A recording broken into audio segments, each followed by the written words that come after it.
Okay, we're going to do a quick little black hole update today. Another unboxing video.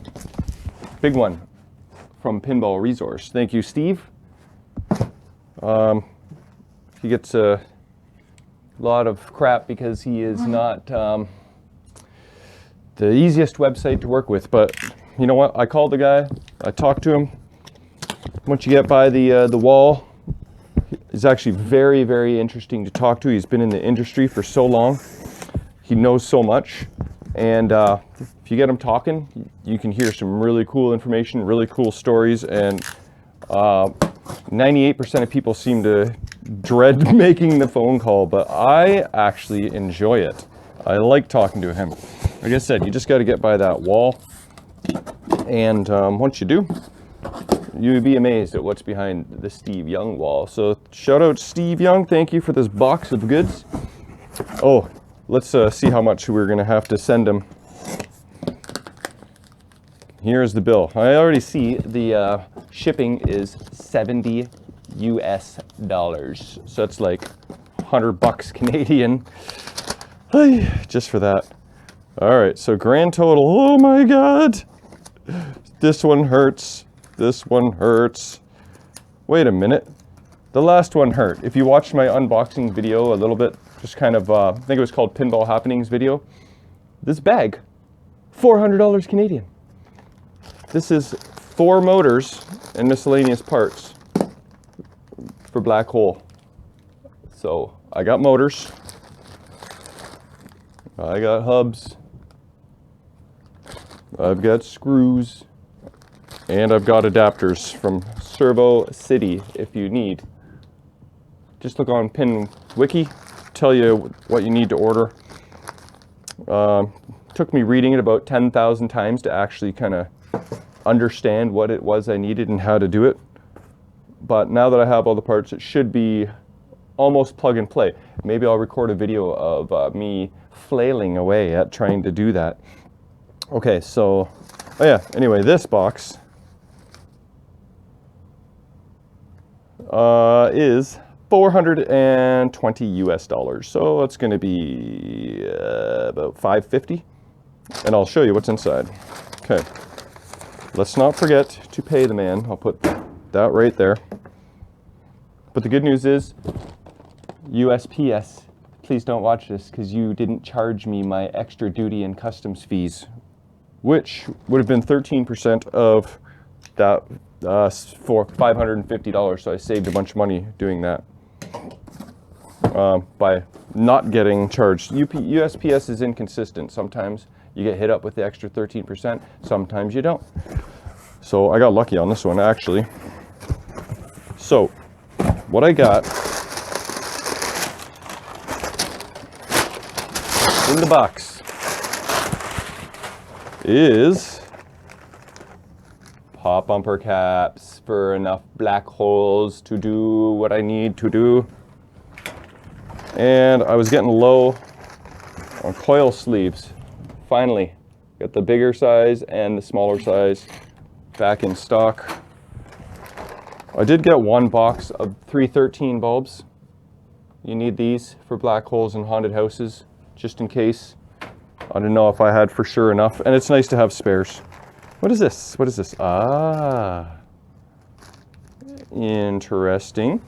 These are the rubber washers that you use for your big clear window in your haunted house in your black hole. Over the years, they shrink up, they shrivel up, and then the plastic window lowers a little bit, and then the ball will catch the edges and wear it down to wood, and also, I'm sure you get some good ball hops. So I got enough to do Kevin's black hole, Kevin's haunted house, and 3 additional black holes. And what is interesting is, well, maybe this is just some tape they use or something, but on the back of the adhesive there, look, it says UPS. So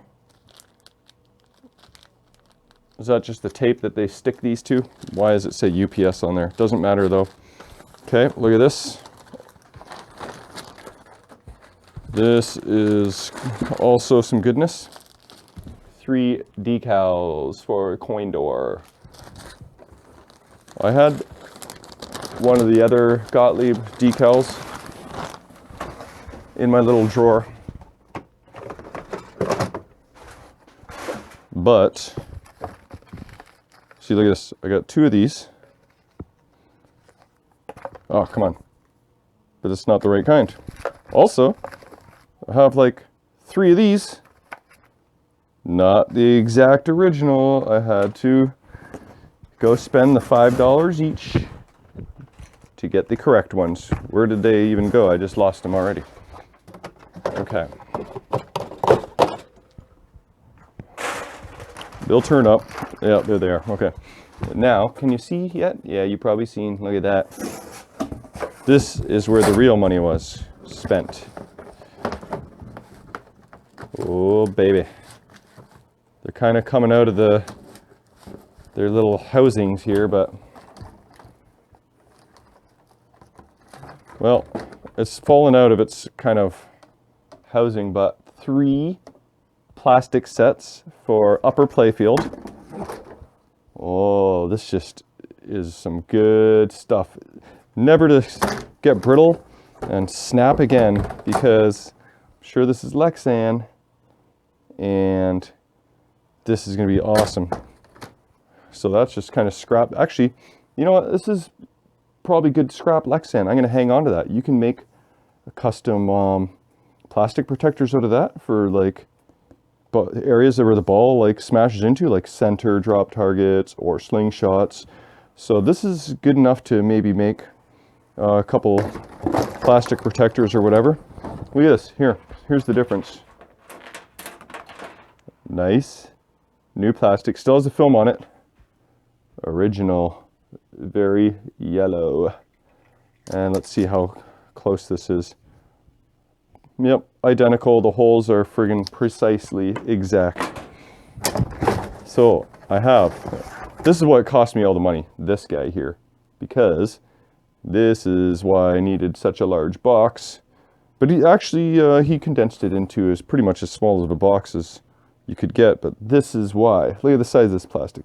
It's the full width of the machine. Okay, so the real thing that I was waiting for was these washers, because I can't really play test the game much until I put these in and get my window nice and flush to the play field, and then I can actually start play testing and working out whatever kinks there are. And then also on the video Pinball Happenings, I think it was called, it was one of the previous couple videos, I did a couple unboxings. I also unboxed this.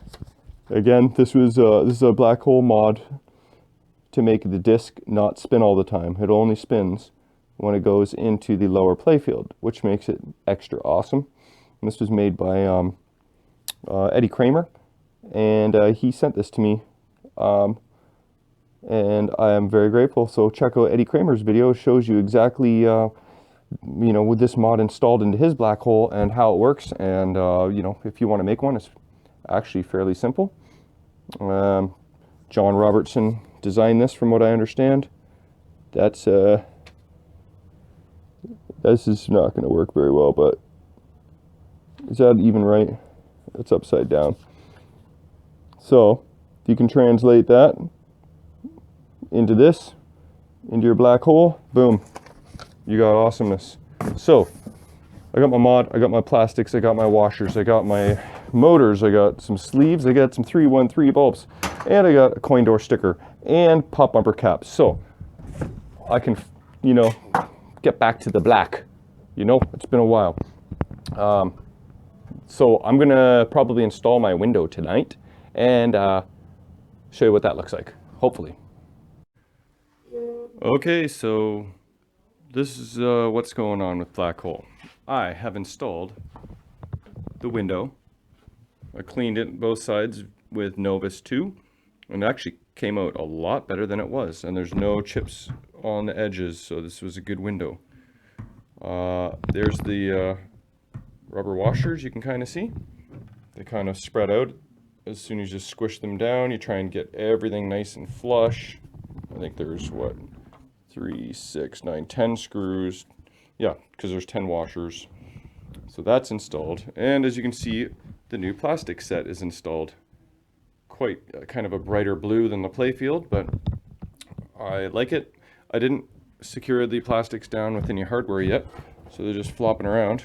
But what we're gonna do live is turn on the machine and for the first time try a playtest game. You know, I kind of messed around with the lower playfield a little bit.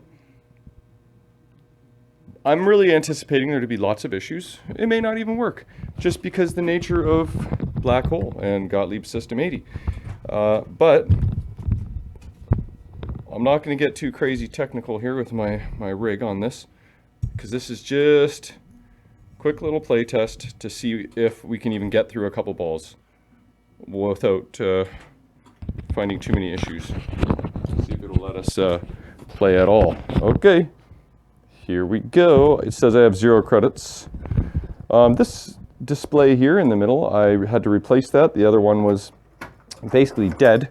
But then checked it in the back box and it was just really dim. So I had a nicely charged one up ready to go. And now the lower playfield display, it's beautiful. All these displays are good. Pretty sure I got every single light bulb checked on the playfield. And hopefully when I hit the start button, the drop targets will reset. I see they're down. All 4 banks are down, so here's hoping. Oh no. We do, oh wait. Is it because I don't have balls? Maybe it's just balls. Aren't these so nice and shiny? They're beautiful. Okay, that really scared me. I hope that this, here, the 3rd ball, good luck please. Be happy. Yes! All 4 drop targets. Okay, thank you. Thank you, Black Hole. Okay, you can kind of see that. You can kind of see my score. We're going to play, essentially, hopefully, the first game of Black Hole since this whole ordeal started. The first plunge. Okay. It's going to be loud. Hey, where's my background noise? Maybe I got to hit a switch first. Shouldn't I have background noise?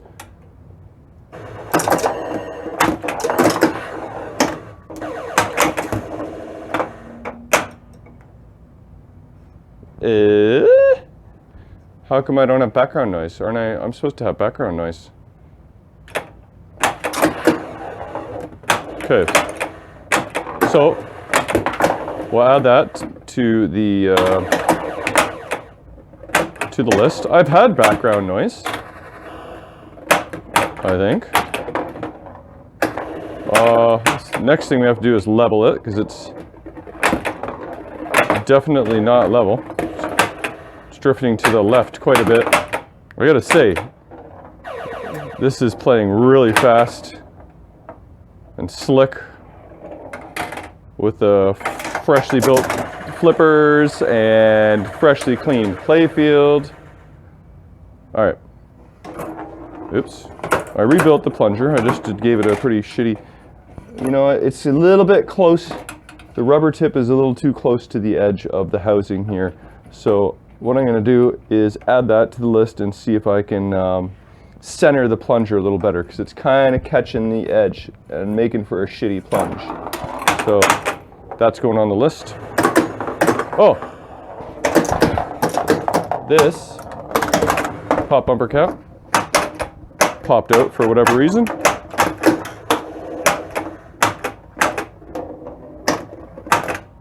Okay. Yeah, I am certain I had sound at one point. Okay, let's go down, if we can, to the, yeah, there we go.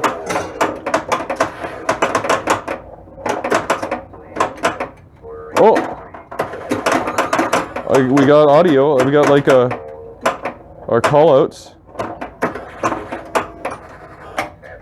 Ooh, captured a ball. Cool. All right. See if I push the whole machine over a bit. No, it's just the shooter housing. I gotta fix that. Okay. Yeah, this is basically how I troubleshoot every machine. I just play the crap out of it. Make sure it's playing perfectly, because I am a player first. Oh, and a restore second. I want my machine to play as pretty damn close to perfect as I can get it. So I try and dial it in, every switch, I want it good. So far, sound,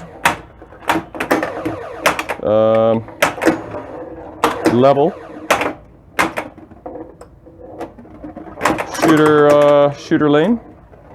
Those are the only things I've noticed so far. I did lube up the spinner. Oh, that ain't coming back. So it spins nicely, I believe. Anyway, hey, there's our sound. Oh, and our ball just kicked up from the lower playfield.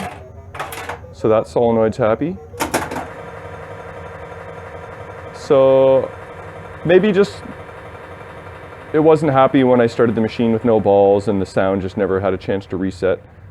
I have a feeling if I hit start right now, we're gonna have our background sound effects. Come on, baby.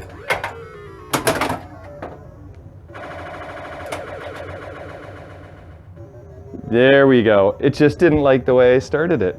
Oh yeah, so take that off the list. One other thing is that center red light. It's just a slightly dimmer than the other two red lights. So I want to kind of just finagle with that socket a little bit, because it needs to be the same brightness, man. All right. I don't think you can probably see what's going on too much down here, but I locked the ball. Yeah, you can't see crap. Well, oh boy. I'm really happy with how this is going. Display is great. Is this ball 3? Ball 2. Credit display is good. Yeah, I might as well just play out this game. Part of the reason I didn't install any of the plastic hardware is because just in case any switch was not registering or machine gunning, or too sensitive or not sensitive enough, I don't want to have to undo the friggin' 12 nuts for one piece of plastic to adjust it. Like, you know, this one plastic is 1, 2, 3, 4. That's only 4 nuts on that one, but I'll probably just go with the rubber ones so you can just push them on and off. It makes for a nice clean finish and for easy access.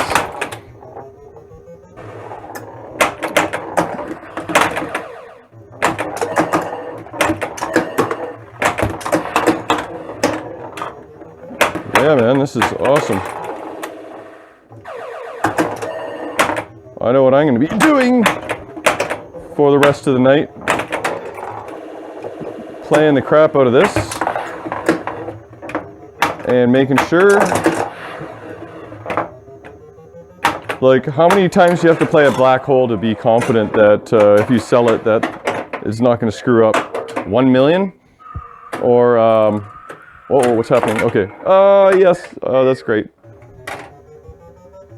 No, at least a couple hundred, few hundred games, at least a couple hundred, right? Before you can be confident that the machine is working on a game like this. All right, cool. That was better than anticipated. I got just a couple minor tweaks and then some play testing. Okay, I'm just doing some of these tweaks on Black Hole and starting to put the hardware on the new plastics, and I noticed this. And this. See something wrong with that picture? The ball can smash into those light bulbs, so obviously I rubbered it incorrectly. So I'm gonna have to remove plastics and rubber those correctly. Okay, just been dialing this bad boy in. Just remembered that I forgot to level it. So that's the one thing I have not done yet. So I'm going to put this here so I remember. Things that I've done since the last little clip there was both the coin door lights were out, so I replaced them. They were pretty old and crusty. I think this is probably them. Look at these guys. Yeah, I think that was one. That hasn't been changed for quite a while. Oh boy, I need to the hand sanitizer versus hand cream battle. Obviously, I'm losing again. Okay, so there's 2 screws on the other side of this shooter housing, and now that I'm looking at it, it's a little cog-eyed, so I'm gonna have to go in there and turn that a little bit. I've already been in there 2 or 3 times just to get the alignment right, which I finally did. Now you can see the shooter tip is pretty centered in the opening there, and now we've got good action. Before it was too close to the edge and catching on the edge, but I think it almost looks like, you know, it depends on if you turn it, changes a little bit. It's I can't believe I might actually have to go back over to the left a little smidge more and then straighten this out while I'm in there. Okay, so I thought that was done, but that goes back on the to-do list. I have installed all of the rubber post caps. Isn't that nice? I love those. And they're so much easier to put on than dealing with these metal nuts. But I had to put metal nuts there because these plastics, oh, the other thing, remember I thought I had the plastics, the rubbers done incorrectly? I had just forgot to put the lane guides on the outsides here. So now that is all happy. But then since there's this plastic meets this plastic, it didn't leave a whole lot of meat left for a rubber post to go on. If I tried to put a rubber post there, it would just pop off. So I used the original metal posts, and that they're on there snug, so they ain't going anywhere. It's a good idea to not use these type of posts anywhere that's really close to the flippers, because the constant bashing of the ball might pop it right off. But this drop target bank is so far away from the flipper that I don't think it's ever going to pop off. Plus, there's like 1, 2, 3, 4 just in that small area there. Okay, what else did I do? The light bulb up here was a little bit dim. Changed that out. It was just really old and crusty. And what else? I know there's more. Oh, I checked all the infinity lights to make sure they're all working, which they are. And I checked all the back bulb lights. They're working. What are not working is there's a bunch of those, what are they called? Not flasher bulbs. They just blinker bulbs. They blink on and off. I think a bunch of those are out because nobody ever removes the plastic. So once I go in and do the motor, then I will make sure all the blinker bulbs behind the black hole spinning disc are working correctly. So that goes on the list. Oh, the other thing is that this gate just wasn't opening and closing quite as happily as I wanted it to. Now it's not by hand, but by relay, it's working great now. I had to adjust that about 4 times before I was happy with it. I might as well just turn on the machine and show you, see if it's behaving still. But you'll see we have our background music. Well, if I hit start, then it'll be non-stop, and that might get a little annoying, but here's the red lights. Boom. Here's the gate. Now, it opens and closes quite beautifully. If the gate's going to open, that's going to save you. And if the gate's closed like that, that ball is going out. So, you know, you could maybe try and tinker a little bit more, but it's kind of finicky. There's a make break switch there that has the tension for, you know, the make break either lights this light or this light. It's one or the other that's lit. That's what that switch does. But it also is the tension for this guy. So you have to adjust the tension and the make break switch all at the same time, so all 3 things coordinate perfectly, and that's good now. So I'm happy with that. I have some apron cards coming from my buddy Henry. Shout out. He just kind of sent me a text today and said, "Here, buddy, I got the custom care package for you." It was a whole bunch of custom apron cards for my various different machines. And there was a few black hole ones, so I'm stoked to get those on here, because that will kind of pretty much complete the playfield. I mean, there's not much left. Oh yeah, don't move that. I need that there. I think that is all the little tweaks that I have done since. Just trying to think if there was anything else. I guess not. So that is where I'm at. Oh, there's more bulbs somewhere, because I remember seeing in a video some of these planets lit up better. So I don't know, like that one's lit up. That one's not lit up. That one's lit up. So I'll have to check on that. There is, you know, a couple layers in this black hole back box, so I'll add that to the list. But yeah, I didn't actually play any more games yet. I just wanted to get all those tweaks done, so I'm gonna probably wrap it up for the night. I'll level this off, maybe play one game. But that is the black hole update. That is some good progress, you know, just minor simple stuff, but I couldn't really proceed very well without having the rubber washers for the window. So now that I can, you know, actually play the game and see what's happening. But black hole number 1 is getting near the finish line.